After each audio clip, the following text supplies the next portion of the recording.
आता पेट्रोलचा खर्च विसरा, घरी आणा इलेक्ट्रिक स्टायलिस्ट इलेक्ट्रिक गाडी. 100% भारतीय बनावटीची इलेक्ट्रिक्स ईव्ही इलेक्ट्रिक गाडी आता उपलब्ध.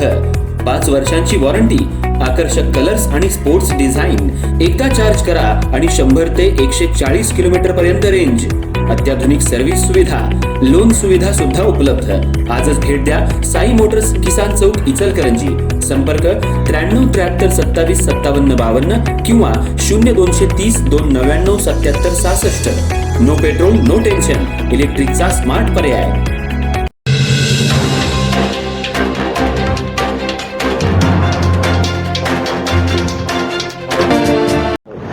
महात्मा बसवेश्वर आर्थिक विकास महामंडळाची स्थापना 2023 साली ज्यावेळेला महाराष्ट्र शासनानं जी केली, त्याच्यामध्ये असलेल्या ज्या जर त्रुटी बघितल्या तर त्या त्रुटी, त्यामध्ये जी OBCची जी खोचगाट घातल्यामुळं समाजातल्या बाकी जे आमचे ओपन कॅटेगरीमध्ये असणाऱ्यांना कुणालाही त्याचा लाभ घेता येत नाही.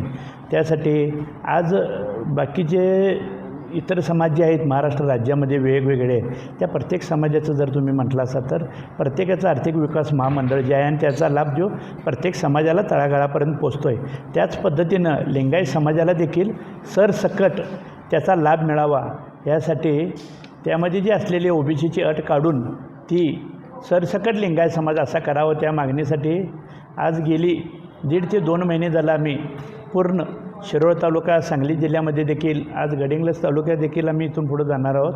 कमीत कमी आता 45 खेडे आमची 2 दिवसापूर्वी पूर्ण झालेली आहेत फिरून.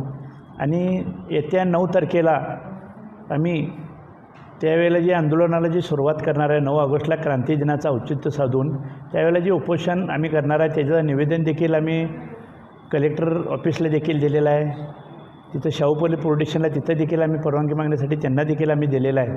आणि 9 तारखेपासून आमचं जे उपोषण जे सुरुवात होतं आहे, त्या उपोषणाला जास्तीत जास्त सर्व समाजाने येऊन लिंगायत समाजाला एक मोठ्या प्रमाणामध्ये पाठिंबा द्यावं या पद्धतीचं आव्हान करण्यासाठी मी या ठिकाणी बोलतो आहे.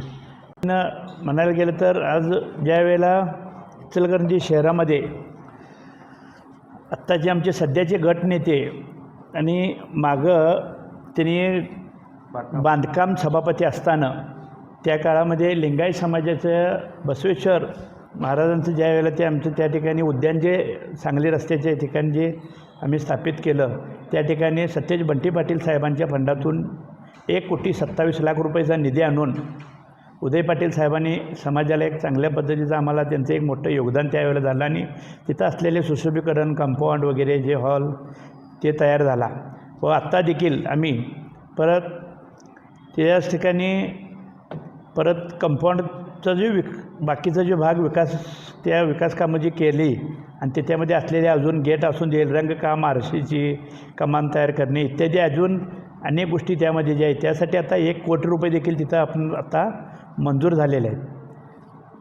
ते देखील पुढं काम पूर्णत्वास न्यायचं काम आमचे जे गटनेते आहेत त्यांच्यामार्फत आम्ही सगळेच नगरसेवक त्या ठिकाणी त्याच्या कायम सदैव कामामध्ये आम्ही आहोत. तसंच अलका स्वामींनी देखील आता परवाच चांदणी चौक येथे महात्मा बसवेश्वरांचा अश्वारूढ पुतळा उभा करण्यासाठी त्यांनी देखील सूचना त्या सभागृहाकडे त्यावेळेला केलेल्या होत्या. आणि ते जरी आपणाला जे मंजुरी जर मिळाली तर समस्त लिंगायत समाजातील सर्व घटकाकडून व बाकीच्या लोकांच्याकडून तिथं मोठा अश्वारूढ पुतळा बसवेश्वर महाराजांचा बसवावा या ठिकाणी देखील आम्ही आग्रह धरलेलो आहोत.